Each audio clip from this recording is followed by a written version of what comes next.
এখনই একটু পানি নিয়ে আয় তো। ও আব্বা চলে গেছো? দাঁড়াও ঠান্ডা পানি নিয়ে আসছি।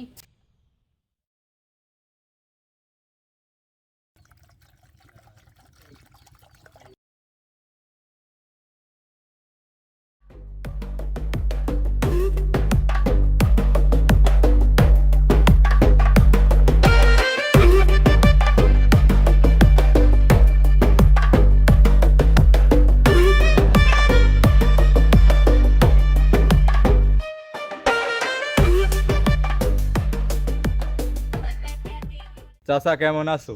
মনি তুমি ঘরে চলে যাও। ভালো আর কিরাম করে থাকি, যে গরম পড়েছে। আমরা তো প্রতিদিন এসে জ্বালাই।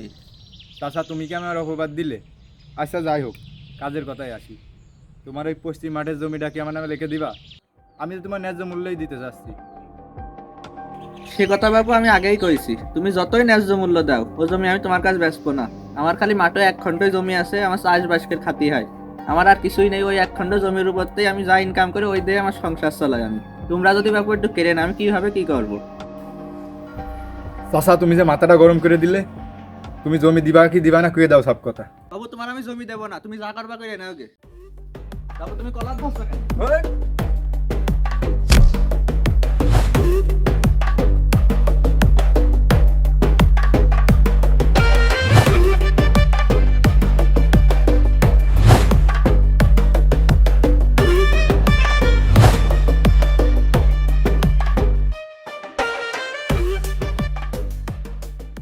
কি চাচা, তখন তো ভালোই বড় বড় ডায়লগ দিচ্ছিলে।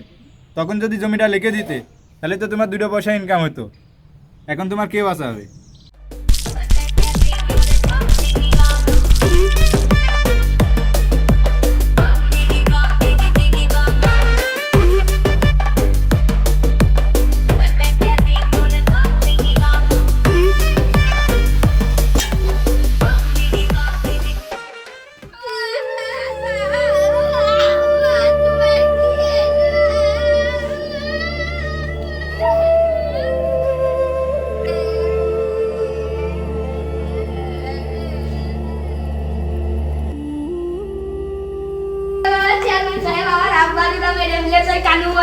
কি কইস মনি? কানু মস্তান তোর বাপে মেরে ফেললি আছে? হ্যাঁ দাদা তুমি চলো দেখে নে নাই। আচ্ছা বিষয়টা আমি দেখছি, লোকজন পাঠাচ্ছি, তুই যা। কানু মস্তান এবার একটা কাজের কাজ করেছে, জমিটা দখল করা যাবে না। বুঝতে বিষয়টা তো আমি শুনলাম, যা করেছো ভালোই করেছো, কিছুদিন গা ঢাকা দিয়ে থাকো, বিষয়টা আমি দেখছি।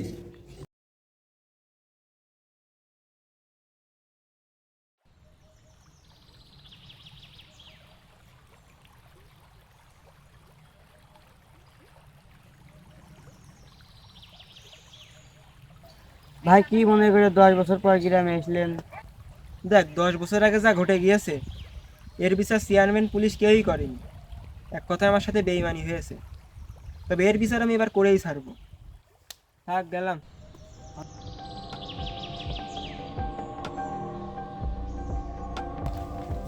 চেয়ারম্যান ভাই, অনেক দিনই তো হয়ে গেল, হাতে কোনো কাজ কাম নেই। তা কি দিয়ে কি করলে ভালো, আপনি একটু কম দিনই। আচ্ছা তোরা খুন খারাপই যা করবি করগা, এদিক বিষয়টা আমি দেখ পানি। 10 বছর আগের কেসটাও দেখেছি তো নাকি?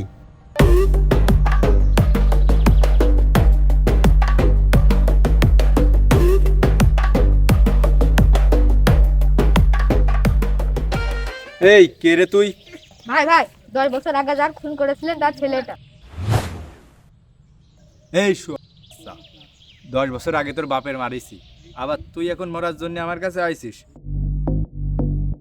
চেয়ারম্যান যাই যাক, তোরা মার।